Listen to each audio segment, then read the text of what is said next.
일본은 그의 한국을 신동빈 회장이 롯데그룹을 이제 맡은 거죠. 근데 그러면서 변화가 시작됐어요. 신동빈 회장은 M&A를 굉장히 좋아했어요. 롯데가 원래는 부채가 없었거든요. 근데 지금 얼마나 늘어난 줄 알아요? 30조 아니에요? 오! 35조. 35조예요?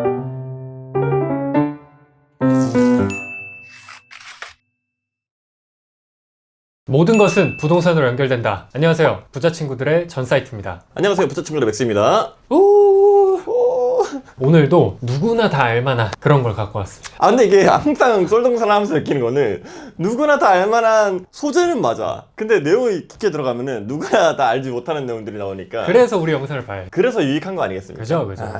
여름이 이제 좀 오고 있잖아요. 네네네. 날씨도 많이 풀렸고. 그럼 먹어야 되는 게 꼭 하나 있죠. 여름에 오면 아이스크림 먹어야죠. 아이스크림 뭐 제일 좋아해요? 저는 스크류바를 좋아합니다. 아, 스크류바죠. 아따지. 그리고 수박바 이런 거. 수박바는 진짜 추억이다. 이런 거를 만드는 회사가 롯데 제과죠. 그 롯데가 아이스크림뿐만 아니라 롯데 쇼핑, 롯데건설, 롯데 시네마, 롯데마트. 그죠? 네네. 누구나 다 알고 있는 우리 생활에 정말 밀접한 이 롯데 그룹에 대해서 이슈가 있어서 그 이슈를 이제 얘기하려고 하는데 최근에 얘네가 안 좋아 상태가. 그래서 그거에 대해서 오늘 자세하게 알아볼 겁니다. 흥미진진합니다.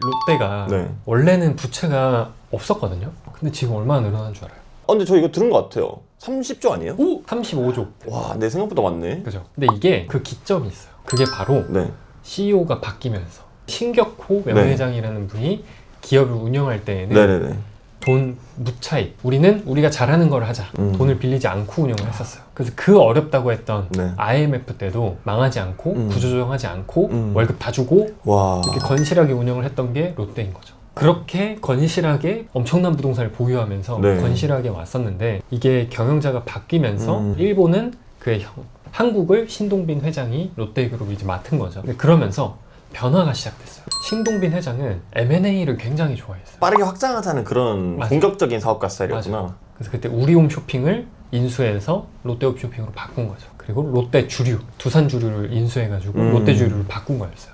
2012년에 하이마트, 그리고 2015년에 또 했어. 롯데 렌터카. 아무래도 롯데라는 이 자본이 있고 이런 뒷배가 있으니까 크게 할 수 있었던 거죠. 근데 이게 왜 탈이 났을까? 욕심이 과했던 건가요? 경기가 좋고 성장하는 이런 상황에서는 괜찮죠. 모든 사업이 다 잘 되니까. 그런데 이 이후에도 계속적으로 이제 M&A를 진행을 했던 거예요. 지금 롯데에서 가장 큰 문제가 4가지 정도 돼요. 꽤 많은데요? 이거를 오늘 하나하나 풀 건데 첫 번째는 신동빈 회장이 만족하지 못했죠. 왜냐하면 내수 기업이었어요. 근데 신동빈 회장은 무조건 글로벌로 가야 돼. 우리는 무조건 차입 많이 해서 우리 현금 잘 버니까 땡겨가지고 적극적으로 사자 이렇게 했던 거예요. 그때 딱 골랐던 게 롯데케미칼. 근데 뭐 석유화학 이런 것들을 활용해가지고 제품을 이렇게 만들고 하는 기업인 거죠. 근데 이 기업을 또 M&A를 통해서 키웠어요. 삼성의 화학 분야에 있는 이런 알짜 회사 3개를 한 1조에서 2조 정도를 들여가지고 인수를 했던 거예요. 그때 당시에는 성공적이다, 잘했다라는 평가를 받았어요. 왜 그러냐? 이 석유화학 분야가 경기에 굉장히 민감한 분야거든요. 우리 옷에도 들어가고 경기가 좋은 사람들이 많이 사잖아요. 뭐 연에 진짜 많이 벌 때는 4조, 3조까지 영업이익을 냈던 회사거든요. 와, 그렇게 따지면 1조에 샀으면 진짜 싸게 산 거네요. 그러니까 잘했다 이런 평가를 받았다는 거예요. 그런데 그렇게 건실하던 롯데케미칼이 흔들리기 시작합니다. 그 흔들리는 포인트가 바로 중국 때문에 그래요. 이 롯데가 중국 의존도가 높은 기업 중에 하나거든요. 근데 중국 때문에 많이 흔들렸어요. 매출 비중이 거의 50%가 중국이었어요. 에탈린이라는 제품이 있었는데 그게 중국에서 수입을 굉장히 많이 했던 거예요. 2010년에 중국에서 발표를 합니다. 우리 이제 자급자족하겠다. 우리가 더 싸다. 이렇게 된 거예요. 2018년부터 본격적으로 중국이 이 에탈린이라는 이 제품을 엄청나게 생산량이 늘어나는 거예요. 그 반대로 우리나라에서 하는 수입량이 줄어들겠죠. 그러면서 매출이 너무 많이 꺾이기 시작한 거예요. 근데 이게 추가로 중국에서 수출도 한 거예요. 근데 또 맞았어요. 여기서 한 대 더 맞았어요. 사우디에서. 야, 뭐야, 이거 우리가 하면 더 싼데? 원가가 거의 없는 거잖아. 왜냐면 물류비 이런 것도 필요 없고 자국에서 다 하면은. 그래서 이제 본격적인 위협을 두드러 맞은 거죠. 근데 이게 얼마나 중요한 회사였냐면 잘 나갈 때에는 롯데라는 그 그룹의 절반 정도를 롯데케미칼이 담당하고 있었어요. 그때 당시에는 이제 롯데가 잘 샀다는 평가를 받지만 10년이 지난 지금 이렇게 돌아봤을 때에는 차입 경영을 통한 공격적인 확장을 통해서 굉장한 위기가 왔다라는 거죠.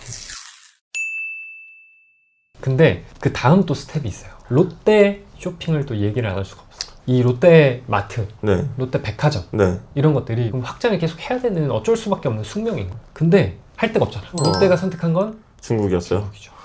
롯데마트는 중국에 100개 정도 엄청 많네요. 오픈을 했었고 롯데 백화점 한 5개 정도 오픈을 했었죠. 근데 사드가 터져버리네. 아이고. 근데 거기 부지를 확보를 해야 되는데 롯데그룹이 그때 하필 약점을 잡혀 있었던 거예요. 신동빈 회장의 뭐 비자금, 일감 몰아주기 이런 이슈들이 법정에서 늘 터진 이슈들이 있었어요. 그래서 롯데그룹이 소유했던 네. 골프장을 사드 배치로 진행을 했던 거죠. 그럼 중국 입장에서는 어때요? 우리나라한테 화풀이 할 수는 없잖아. 롯데한테 화풀이한 거구나. 세무조사랑 위생점검이랑 소방점검 이런 것들을 전 점포에 다 했어요. 너 그냥 먼지 털어서 먼지 안 나오나 보자. 먼지가 나왔네? 많이 나왔네? 네. 80개를 문을 닫게 했네?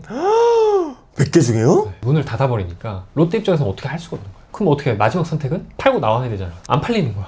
찍혀버렸으니까. 그래서 몇 년 동안 적자를 계속 보다가 한 수조 원 정도의 손해를 보고 털고 나왔다. 그래서 이게 2차 타격이 이제 왔던 거죠. 홈플러스 이슈랑도 비슷한 게 맥락이 거기도 뭔가 하나 터지니까 주르르르 터지잖아. 이번에 또 뭐가 터졌어요? 건설이 흔들린다. 일단 첫 번째는 부동산 시장이 꺾이면서 분양이 잘 안 되죠. 그러니까요. 여기까지 괜찮아. 대기업이니까. 근데 두 번째는 강원도에서 터져요, 문제가. 레고랜드 알아요?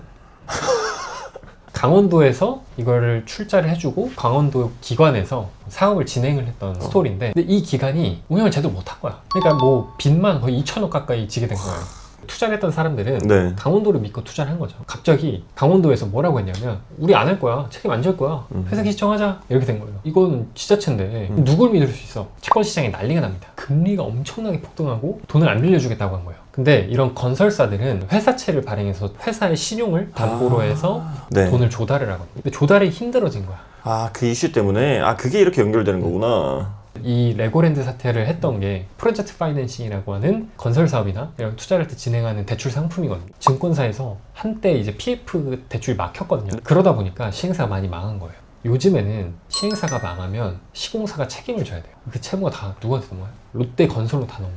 분양 시장이 또 안 좋았던 거예요. 그러니까 엎친 데 덮친 데 덮친 데 덮친 격으로 이제 안 좋은 문제들이 계속 터져서 네. 이 롯데 건설이 힘들어진 상황인 거죠. 그러니까 그룹 차원에서 돈을 17만 걷어가지고 롯데건설에 빌려준 거예요.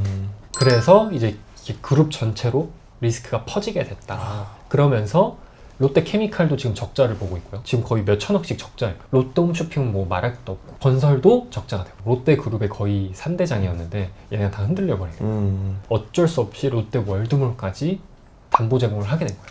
왜냐면 시장에서 이게 말이 너무 많아지니까 신용등급도 떨어지고 그쵸. 주가도 계속 떨어지고 네. 이러니까 어떻게 할 수가 없는 거예요. 회사 측의 입장으로 나오는 또 보도들이 있잖아요. 네네네. 근데 그게 홈플러스랑 비슷해요. 우리 부동산 자산 많다. 위험한 상황이고 매각하면 된다. 라고 얘기를 하거든요. 네. 근데 실제 지금 매각을 하고 있잖아요. 근데 지금 같은 시장에 빠르게 매각이 될까? 물론 이제 이런 담보 제공을 통해서 위험을 어떻게 무마할 수는 있겠죠.